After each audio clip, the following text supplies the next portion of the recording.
Ali, ó, na próxima página a gente vai ver que é uma variação da fórmula, né, pessoal? Como é que a gente encontra a taxa de juros? Dando todos os elementos, como é que eu encontro a taxa? É só uma questão de isolamento, não é uma nova fórmula. É só a gente ter calma, entender que o que ele me deu foram os demais elementos, o que eu preciso é encontrar a própria taxa. Para isso, basta completar a fórmula e isolar o I. Não era para pagar? Foi? Achei que...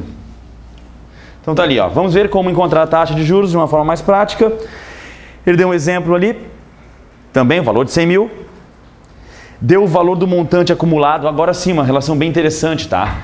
No exemplo, quando ele dá o valor do capital inicial, ou seja, o valor que foi tomado como empréstimo, 100 mil reais. E dá já o valor do montante final. Tu tem que entender que isso não é o juro. Isso aqui é o valor do capital mais o juro inserido sobre ele. 118 mil, perdão.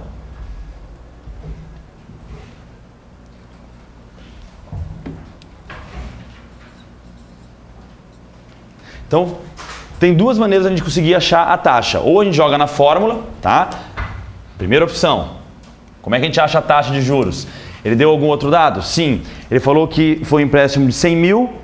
Após um semestre, o valor devolvido foi de 118 mil. Ele quer a taxa de juros mensal. Tá, então vamos assumir já que o tempo é um semestre, mas como ele quer taxa mensal, vamos transformar isso para 6 meses de maneira bem dinâmica. Ok. Primeira maneira de resolver e acharmos então a taxa, que é o que ele está pedindo.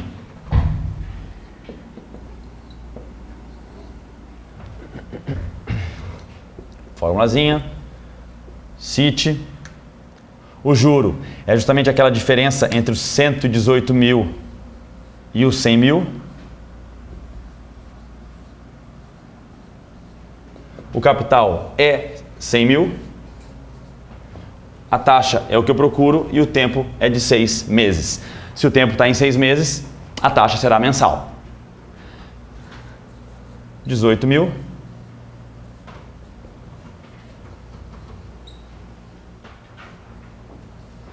Já podemos aqui, ó, 3 zeros. 3 zeros, aliás, aqui fica uma dica muito boa.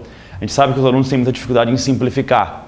Tá, quando é que eu posso simplificar? Primeiro, na equação, uma igualdade como essa, ó pessoal, igualdade. Não há soma de termos, aqui só há multiplicação. Não há uma soma entre os termos que eu quero simplificar.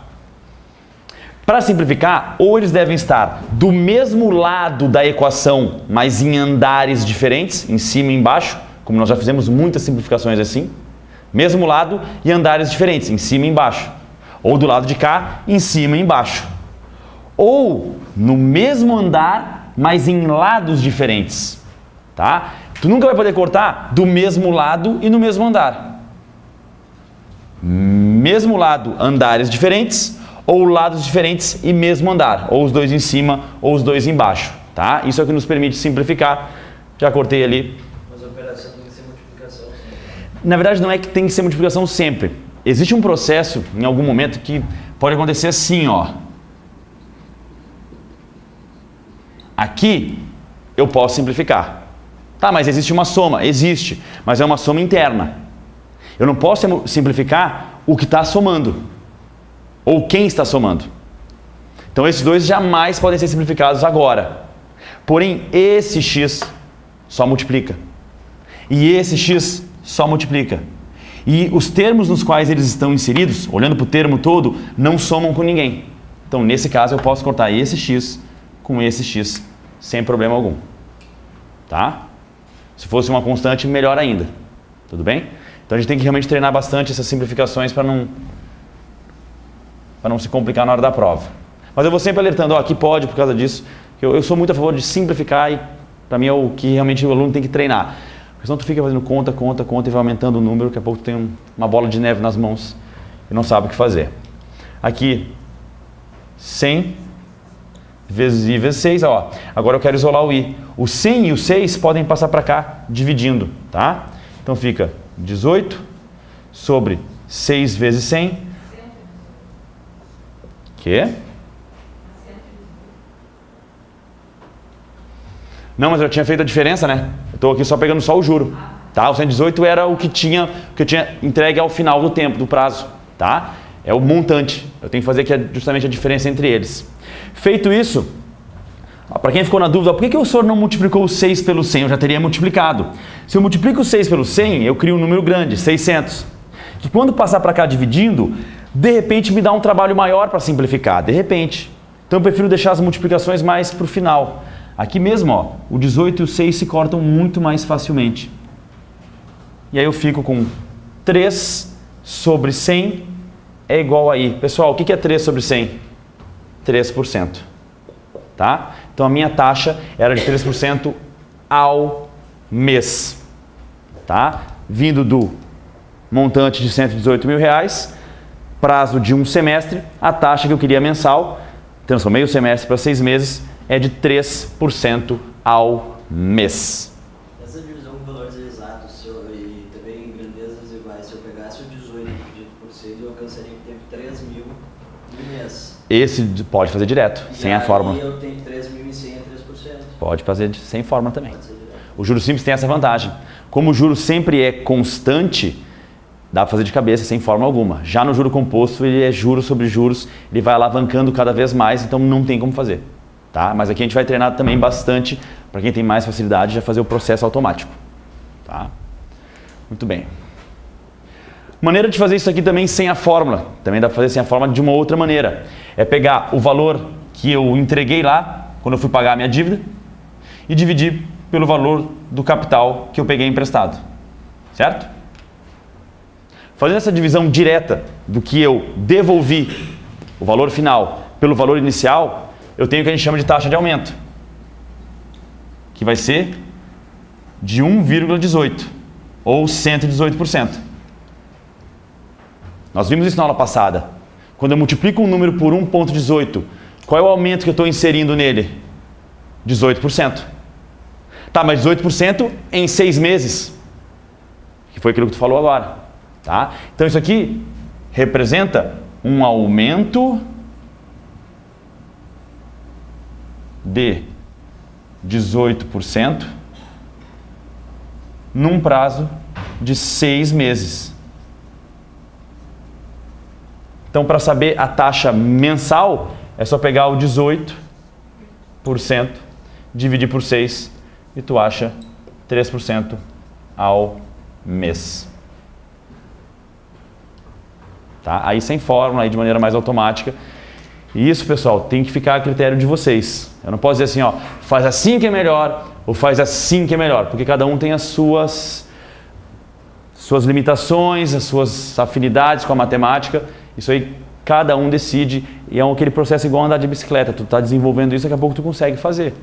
Tem muita gente que consegue de primeira, tem muita gente que tenta mais um pouquinho, mas chega uma hora que vai no automático, tá? Eu ainda prefiro pela fórmula. Eu gosto mais de olhar, de ver acontecer, né? Mesmo que demore um pouco mais, eu acho que o aluno às vezes fica aqui meio abstrato na questão. Ele sabe o que ele está fazendo, ele faz automático, mas ele não percebe toda a situação que está por trás. Mas fica a critério de vocês. Alguma pergunta aqui, pessoal? Todo mundo entendeu? Diga. Se ele quiser saber ao ano a taxa, tá, vou apagar o quadro, a gente faz ela ao ano, tá? Se fosse ao ano, o que é que mudaria aqui, ó? O nosso tempo, que é de um semestre, corresponderia a meio ano, tu concorda comigo? Certo? Aí, de uma maneira ou de outra, aqui ou ali, eu teria que fazer alteração de tempo aqui. Vamos apagar tudo para não ficar confuso. Se eu fosse fazer pela fórmula, tá? Tá aqui o juro, tá aqui o capital inicial, tá aqui a taxa que eu estou procurando agora ao ano, tá aqui o meu tempo meio ano, tudo bem? Fiz os cortes. Esse 2 pode cortar com 50 se tu preferir, mas eu não cortaria não. O que eu faria? Como eu estou buscando a taxa e a taxa não sai com a unidade por cento, tem que te ligar no seguinte: se a gente está se acostumando a jogar a taxa já na forma de fração, indicando a porcentagem, já tenho que me acostumar a calculá-la na forma de fração com aquele denominador 100, que é o que vai representar a porcentagem. Lembra daquela velha história, né? Se A% é A sobre 100, A sobre 100 volta para A%. Tá? Então a gente tem que focar nisso aí para não bobear. Então aqui, ó, o 2 que está dividindo embaixo vai vir para cima, multiplicando o 18. O 100 que está em cima vem para baixo, dividindo todo esse termo. E isso é igual à taxa. Se eu tivesse cortado o 100 com o 2, eu ia formar aqui um 50. Depois, quando eu passasse para cá, eu ia ter que fazer aquele processo de multiplicar em cima e embaixo. Ia ser tipo um passo à frente e um passo atrás. A gente ia perder um pouco de tempo. Então, como eu já me liguei que eu preciso de um denominador 100, e aqui já tem um 100 bonitinho, ele vai passar por baixo, não mexe nele. Então, passa o 2 por cima. 2 vezes 18, 36. 36 sobre 100 é a nossa taxa, que corresponde a uma taxa de 36%. Tudo bem? No processo automático, se eu me ligasse, fiz tudo isso igualzinho, mas eu quero a taxa em ano, se eu tenho um aumento de 18% em 6 meses, no ano é só dobrar. Tá? Então a minha taxa anual, nesse mesmo processo automático, seria dobrar aí a taxa de 18% que eu tive, e aí eu teria os 36% ao ano. É só pensar, né? 18% em um semestre, 36% em um ano e por aí vai. Tudo bem? Muito boa a tua pergunta. Legal.